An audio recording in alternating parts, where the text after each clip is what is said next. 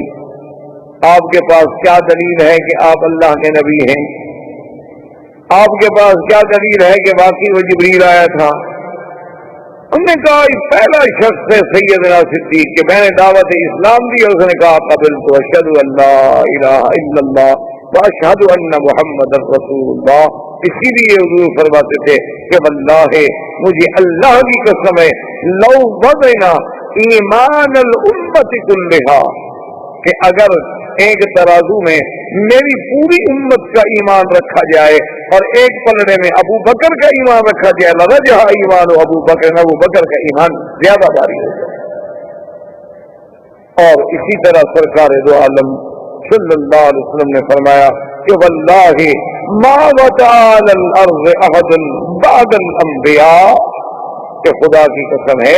اس زمین پر انبیاء کے بعد کسی افضل شخصیت نے قدم نہیں رکھا جیسا کہ ابو بکر۔ کیا مانا کہ اللہ کے نبیوں کے بعد مخلوق میں اگر کوئی افضل ہے تو ابو بکر رضی اللہ تعالی۔ اسی لیے علماء نے کہا ہے بات کو سمجھیں کہ اگر عورتوں میں افضلیت دیکھی جائے تو خدیجہ کو ملے گی، غلاموں میں افضلیت دیکھی جائے تو حضرت زید کو ملے گی، اور بچوں میں افضلیت دیکھی جائے تو حضرت علی کو ملے گی۔ لیکن باشعور اور سمجھدار اور عین رشد والے سن میں اگر افضلیت دیکھی جائے تو ابو بکر کو ملے گی، کیونکہ حضرت علی ایمان لائے لیکن بچے، بی بی خدیجہ اسلام لے آئی لیکن عورت، زید اسلام لے آئے غلام تھے لیکن آزاد، اور سرزمین حرم کا، سرزمین مکہ کا ایک عظیم معروف انسان وہ ایمان لا۔ اسی لیے علماء نے لکھا کہ سب سے پہلا ایمان لانے والا کون ہے؟ ابو بکر، کیونکہ باقی یا تو غلام ہے، حضور کی بیوی ہے، یا حضرت علی بچے۔ اور یہ بات بھی یاد رکھیں کہ سیدنا ابو بکر بھی ان لوگوں میں ہیں کہ جنہوں نے اسلام لانے سے پہلے بھی کبھی بت کو سجدہ نہیں، بلکہ آپ کے والد ابی قحافہ وہ تو بتوں کو سجدہ کرتے، باقاعدہ بتوں کی عبادت کرتے، تو وہ حضرت صدیق کو بڑا زبردستی پکڑ کے لے جاتے کہ بھائی تم بھی تو میرے ساتھ چلو نا، کبھی میرے خدا کے سامنے بیٹھ کے عبادت کرو، کچھ تذرع کرو، کچھ عاجزی کرو، تم کبھی بھی نہیں آتے ہمارے ساتھ۔